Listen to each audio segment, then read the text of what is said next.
Très chers internautes, les abonnés des Pro Concept Média, bonjour de partout où vous nous suivez et bienvenue dans votre émission d'aujourd'hui, votre émission Masolo Yamboka qui vous parle de l'actualité en général, donc tout ce qui dérange la ville, nous sommes là pour en parler. Aujourd'hui, nous avons plusieurs points, nous allons parler aujourd'hui de la hausse des prix dans le marché.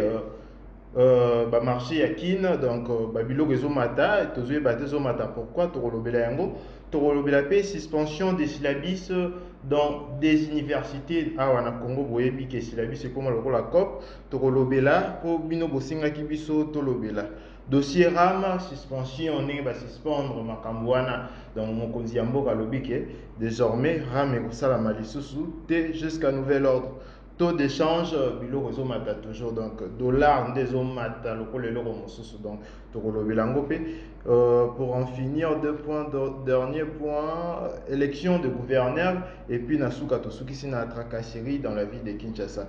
Encore une fois, merci d'être là, merci de nous suivre en tout cas, je sais que vous êtes de partout, vous nous suivez de Belgique, de Kinshasa, bamisusu baza na mikiliti na Asie, na yebike bo mesana toujours kolanda biso. Merci na bino ndenge bopesi biso confiance bokozala décidé.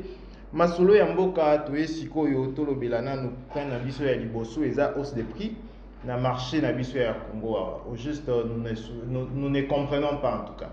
Ezalaka nini puisque soki total na ba mikili misusu eza que soki biloko ezalaki boye mwana botami lelo tia kokisi 8 ans kokisi 12 ans biloko toujours eza bongo mais biso na Congo ezalaka papa oyo aza na 32 ans na jeune mosusu aza na 26 ans bazaka ba période moko mais biloko ezo changer zaka oyo yakutaki ezalaki 50 francs oyo kuna yo kuna ekoma nango 100 francs après kuna lisusu ekomi nango donc tozokola tozomona ba biloko ezo changer donc de plus en plus tozokola de plus en plus ba biloko ezo mata ba prix ezo mata ba biloko mosusu na kala tolia yango ba 20 francs lelo ba bongo ekoma nango 100 francs 150 biscuit ekoma nango 200 francs 150 sokuta na oya kidiba mais mingi eza nango ba 200 francs donc ba biloko wana nyonso to juste ezalaka nini vu que eza masolo ya mboka tolobelaka nyonso ezo déranger peuple congolais quinois surtout en particulier. Donc yango tozolobela yango tomeka ko expliciter soki tolobi topesa lokola moi exemple lelo yo ba maki na ba marché maki ezalaki o toyebi to bande kolia na ba 250 200 francs voire même lelo ekomi na ba 350 et maintenant 400 450 450 et 500 500 ekomi na ba 700 aleo kita lisusu 500 bakonzi ya mboka toyebi te bozomema mboka wapi bomekaka nanu ko expliquer biso eloko boye utaki boye eke boye pourquoi eloko nini esali aussi longtemps peut-être que dollar ebande ko ezalaki statique puisque on le sait déjà que dollar euti kokita kaka dernièrement lorsque ba nommé ba sama lukonde abimisi gouvernement na ye nde dollar esali lokola moko kita ba koto mususu pezaka net mais au moins na kala dollar ezalaki statique siko dollar statique siko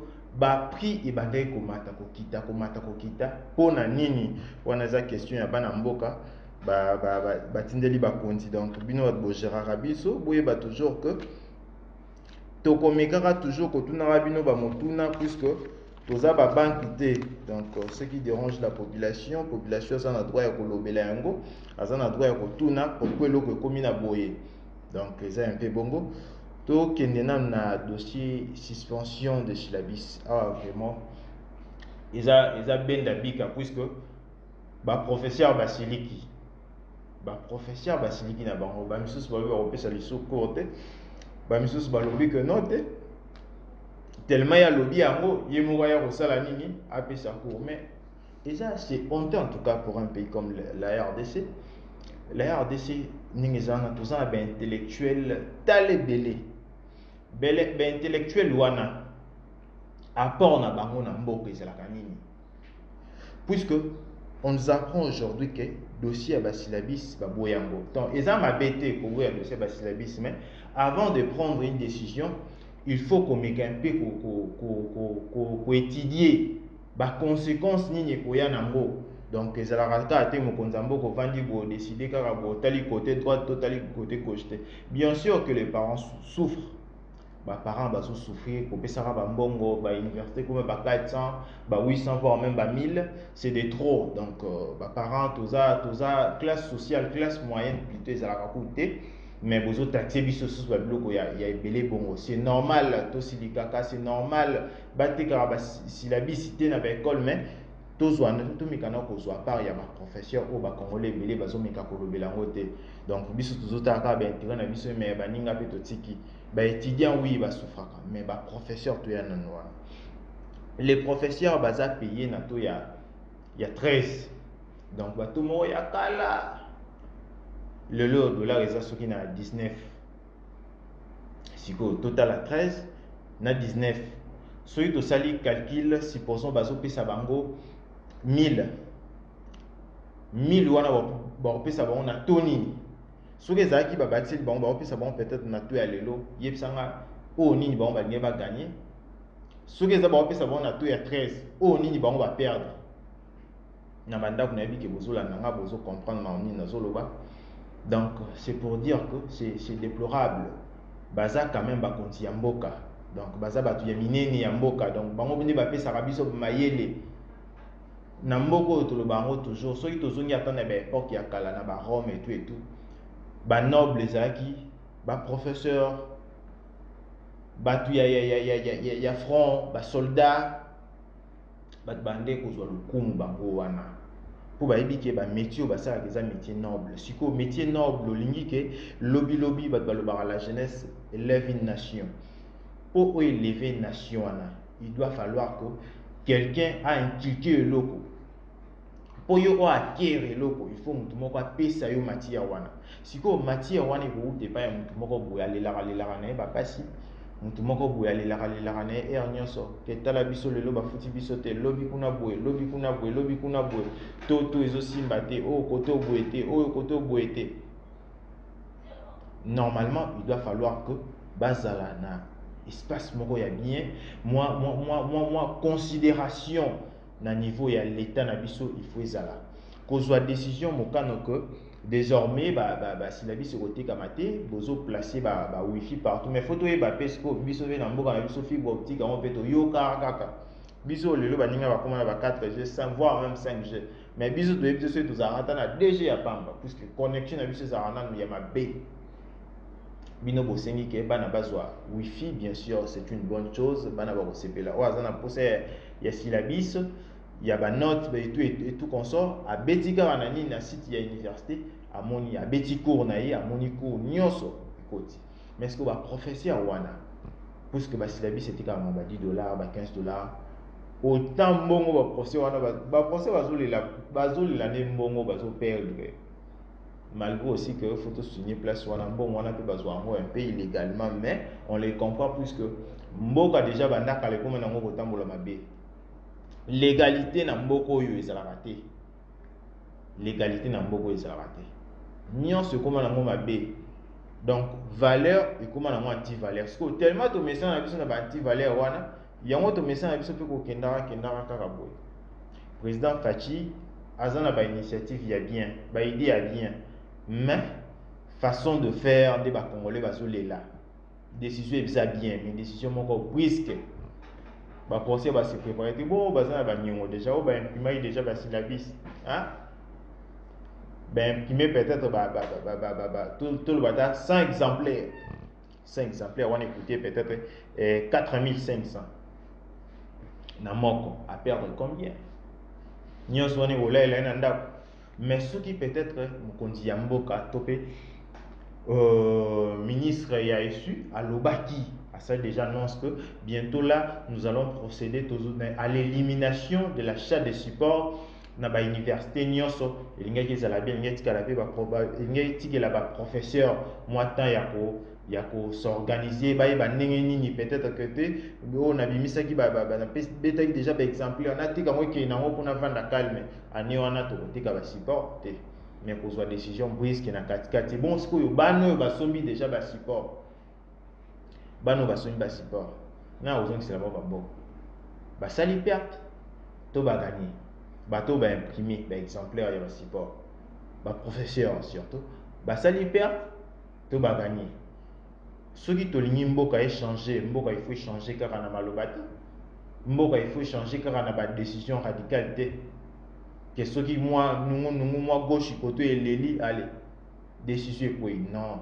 Mboka il faut changer na ba stratégie, consultation, ba concertation, to solo li to monique était problème ezawa mais biso malgré tout ça ba autorité mais tout ça na ba peuple biso to dirigeant peuple ba tia biso to comme ba place oyo to mekana nous kosola na bango to yeba ndenge nini ba ko concevoir likambo les osoli na peuple la PCOT bon ça va salabou mais ba décision comment ba puisque ba peuple bazolela toujours bazo continuer kolela ba kolela kati wapi vous êtes censé ya ko aider biso vous êtes censé ya ko rendre biso appareil au biso to pesa bino pote biso nem to vota bino donc to vota bino à la contre na biso te mais to vota bino pour que bozala pour nous bomeka ko résoudre ko luka ba solution na ba problème na biso.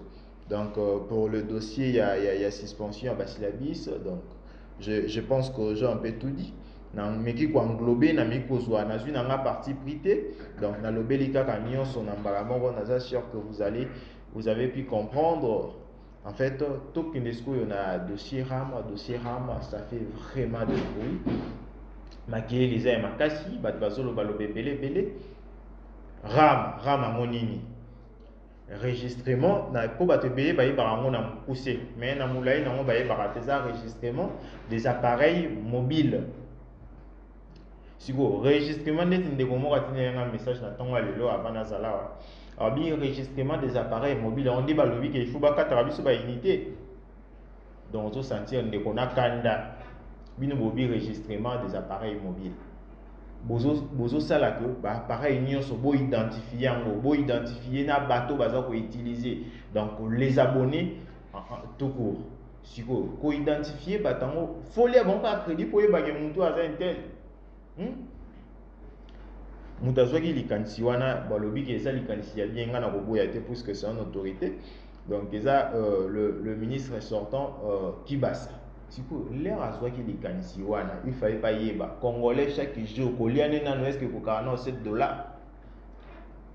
pour aller ça siko yo rap apke de kopesa e mobangi ya monta bongo $7 déjà $7 ici à Kinshasa $1 ils en a fallu il y a 2200 francs côté mususu donc pour comprendre biso na kina eza donc muna mutaza na ba prix na mais prix eza un peu universel eza un peu partout eza 2200 siko 2200 francs wana saliango 7 siko 7 wana na kina wa on sous-estime on suppose que toza plus de 10 millions d'habitants 10 millions d'habitants on a recensement tout ça là ya kalawana ya on dépêche à 10 millions wana siko to lo ba 10 millions wana siko bazui $7 na moto ça fait combien pour moi en tout cas c'est escroquer on les a escroqué les gens enregistrement pourquoi pas enregistrement beaucoup sur la moitié $1 déjà c'est beaucoup 2200 pour un Congolais pour un Quinois c'est trop puisque conditions de vie n'abusent ces arcanes il y a ma B Quinois à vivre à taux du jour les gens là Quinois mususu nazo les gens là dona biso mususu ba utara kingasani bakenda razando les zando zaki ya kufunga mazi ba kuma kotika tika na bango pembeni wana bakenda toujours même dans ba petit ba marché mususu ba til bon ya miki wana ceux qui ba ki wana kozonga na bango ezaka nini makolo siko l'air ye azozonga makolo azwi 500 francs na ya benga ta mwasi na yo atikaki na ndako ayeba soki positionné na yebisaki déjà peut-être tiama ya fufu nazoya to lito nazoya na mwa 2000 moko boye mwa 3000 moko boye to lamba alacha crédit boye ramali yango amvile azolia na lolendo nyonso azobisa ba remerciement merci na ndenge azwi mbongo na yo Congo. Pourquoi faire souffrir une population jusqu'à ce niveau? Pourquoi jusqu'à ce niveau? Tous un petit peuple bien sûr, grand na ba œuvre na biso, pour ba œuvre na biso za bino. Ninge bokoma wana, na kobetela ngo tolo ninge bokomi wana za grâce na biso. Donc œuvre na biso eza bino olingo linga te oboye okanga ba téléphone eza biso nde bato sali yo okoma wana leo yo komi ozalaki na population obandaka kolia na bango oyebi problème ya congolais nyonso Congo tolobaka problème na biso c'est connu de tout le monde mutu nyonso na Congo wana kina yebi ke kino azaboye kino boye kino boye kino boye kino pour azala bien il faut boye kino siko babilo wana nyonso leo bokoma na gouvernement lorsque boasimaka ba tâche moko public pourquoi bunga rabino vous êtes censé nous aider et non ya kozala objet ya malheur na biso $7 pour nara babilo mosusu wana penezo pesa kaka wana malgré ba komelinga même ngamo pepesa nga kanda po na ngena sa eloko mo ya motu ya elinga na nombongo donc kana wana zena yango yango pena leo na émission lelo na lobe pena awa pena funa beta CT ya RAM tozo senga na ministre na biso ya PTNTIC ameka ko résoudre likambo wana puisque d'abord tout le banano bien que c'est par le biais du président de la République, il y a suspendre en haut, jusqu'à nouvel ordre, jusqu'à ce que le dossier soit éclairci. Ce qui est comme éclairci, il y a un moment où on va relancer les sources dossier RAM ou bien on supprimer un programme. Là, ça reste maintenant, il y a une autorité qui décider. Il y a un taux d'échange dans le Congo vraiment. Donc, Congo c'est au bandi koloba pena yango tokolobaka pena banda lelo tosuki pe lobi wana timu kolo yesu soki akoya aya kuti biso kaka Congo tokobanda kaka koloba puisque na Congo ba problème eza ebele eza tellement ebele oke soki tobandi na awa toke na awa ezomona naka donc awa nano esili na bien te problème ebimaki kuna sous problème ebimi koto sous problème c'est pas normal. Taux d'échange est à 19. Inflation à dollar, toujours ébatté.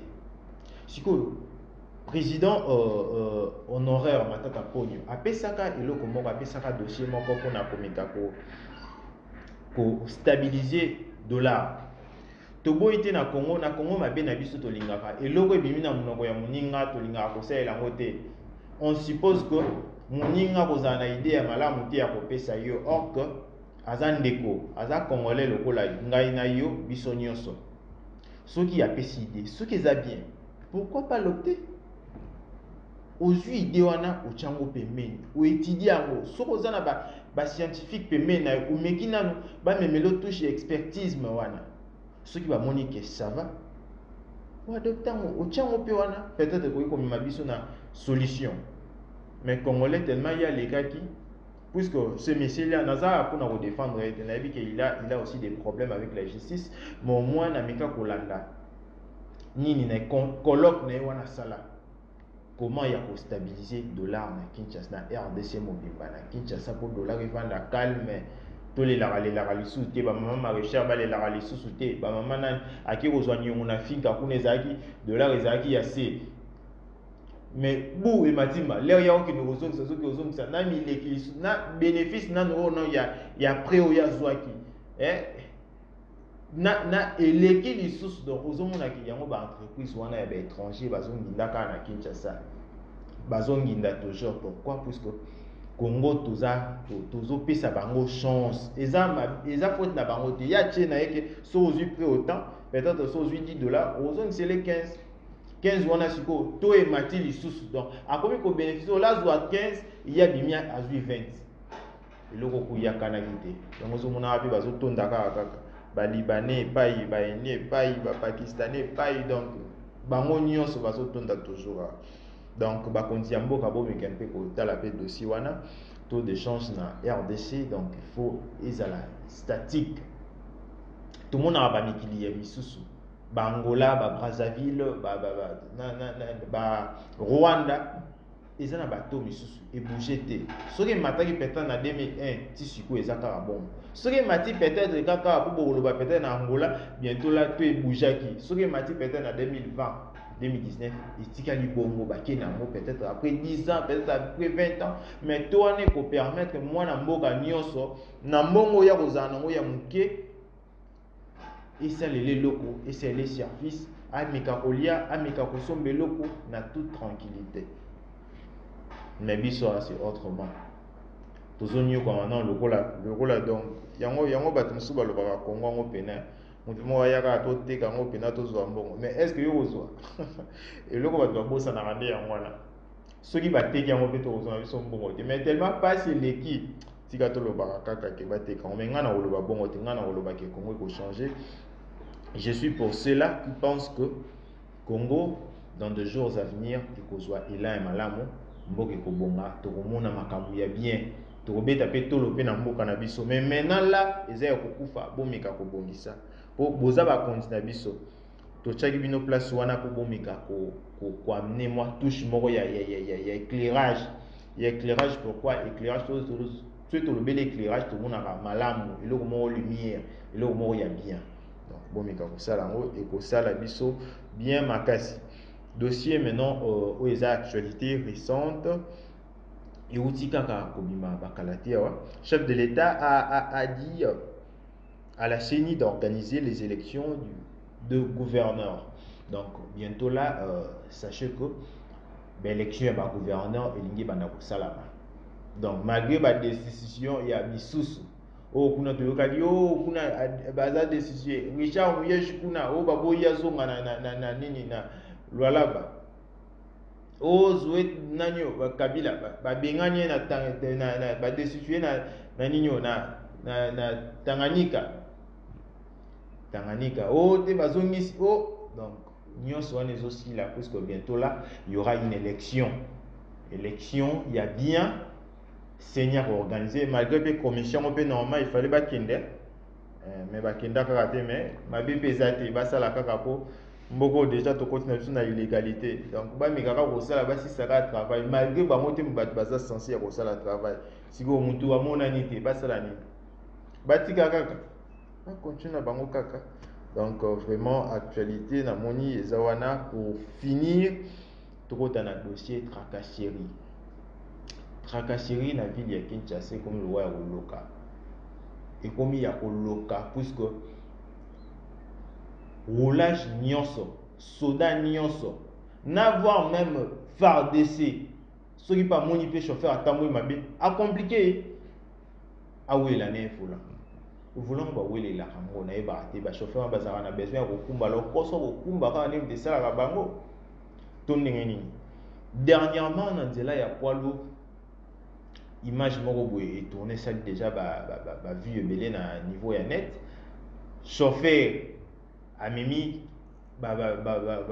sac donc sac net mutazo bagage na sima mutuka vu que bagage monanye belé roulage ya moko liboso na akangai roulage ya akangai chauffeur patie mukite to kanganga ndenge ni ba congolais ba kinois surtout mal bouche na degré moko 00 ameki ko répliquer o kanganga ndenge ni roulage moko ya mwasi ya kimba moko kwa abwaki ni na bomba bwaka wana o ya ba sete wana soki mbasu soki ba minga ngo ndenge ni etoboli pine chauffeur abandi kolela otoboli nga pine nazo yebisa bino chauffeur abandi ko beta ba roulage abeti bango makofi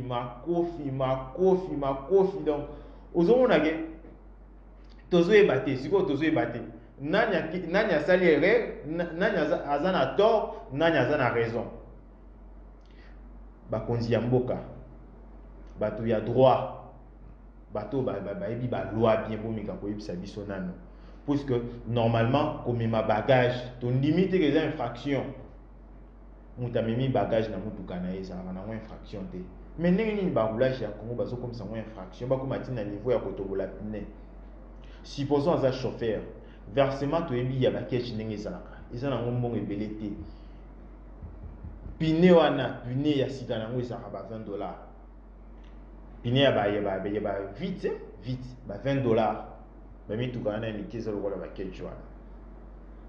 $20 wana sko versement na yi na longola $20. Au moins que chauffeur azali na raison ya koboka makofi. Il fallait kaka bunda puisque trop c'est trop. Peut-être que dans la journée on a bakangi trop a monika rien. Oh ya trop tellement to boli pine na si saka kanda wana. Le pays va où? Le pays en tout cas va où? on doit quand même organiser certaines choses. Namboka lokola ba soudaf, policier, roulage soka kangi mutu. Asinga toujours na mutu. Ou en anglais, na bi ninga lobela te mais na linga na bi que s'il vous plaît, ceux qui na français, na lingala meka ko kita na mutu ka lisusu.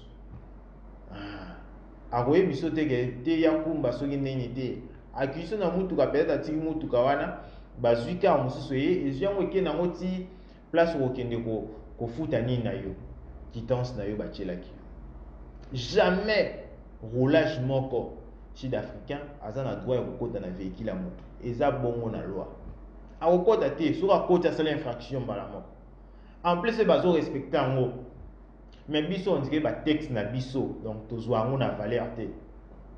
Na texte o ya code de la route ngo kolobi ke roulage soko moni mutu boye côté là na kati ya mutuka botola clé ata infraction ya ndenge nini ata yo moko. L'air pe ba misusu pe l'air ba wela ba contact wana ba chauffeur. Ils arrivent même que ba kende ko konye ba mir ba c'est ça ba accident supposons ça na dessin c'est azo ma ba te belé on a bou ba beti nzete. Bou na mir moko bo ali kolo ya kokima roulage et mi ba makama ebele belé. Et mi ba accident, ba mort, ba perte d'homme nyonso wana pour na tracasserie. Siko, ce qui est étrange les sources na minute où elo ngana zo comme ça na ça na moni ba roulage ti likolo ya saut de mouton. Étrange. Ta l'air na moni venanga mo venana ta na bi mboko yo tozo kende wapi. Nous allons où en tout cas. Saut de mouton est censé à collecter sa voiture à toute vitesse. Donc nous devons lire, peut-être à course il y a rapide, il faut qu'il y ait un saut de mouton directement à la commission l'écolo roulage sur la télé déjà dans son yalis.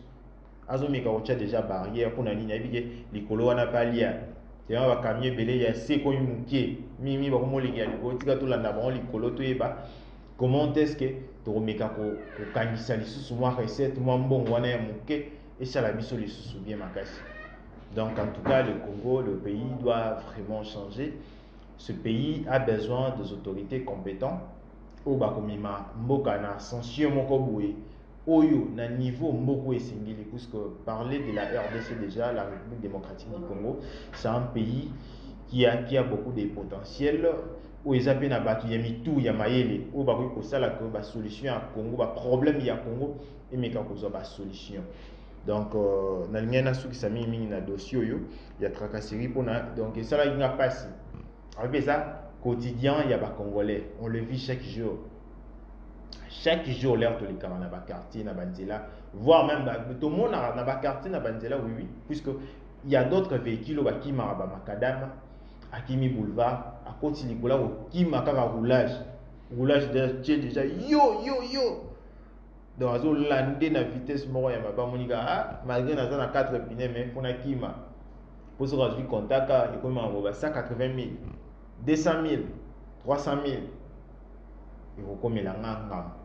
En tout cas pour aujourd'hui j'espère que to silisi na limite était que boyo kinga na ba parler bon mais qui comprendre ce que nous avons voulu dire aujourd'hui bon mais peut ko sala que oyo basala rango supposons roulage azotalanga ameka kotika congolais au pas on a besoin que mboka changer ameka ko mema apport na ye puisque on le sait tous baza ba konzi ya mboka mais bien sûr mboko eza ebiso nyos tout donc soki to lobi to tika bango basala ka mabe to mema pays à rien donc il faut biso moko beto telema to meka ko lobakete assez désormais to meka ko sala boye soki to sala ki choix ya lobby ya mutu tel le loto sala ya mutu tel pour que moi changement et meka kozala. Et c'était comme ça Rolex Mutoboto les raïs de la presse congolaise donc il y a ça moi na sukata ça peut moi aller sauter dans Zakara donc les raïs en tout cas c'est maintenant à vous à la maison d'aller chercher qui est les raïs. Mais avant de vous quitter, j'aimerais remercier 2 ou 3 personnes comme ça. Je remercie comme ça Nelson Mutoboto en direct na France. Je remercie Papi Mutoboto Sonia Mbeli Nakati à Paris. Je vois comme ça Faïki Gola Mobutu Nakati Yangaba donc il y a Kanga Bambote ya yo place yo zali Paulo dos Santos Nakati ya Angola na moni yo place ozali Bambote na yo et bon continuer toujours Kolanda biso Nabo Santé, équipe technique.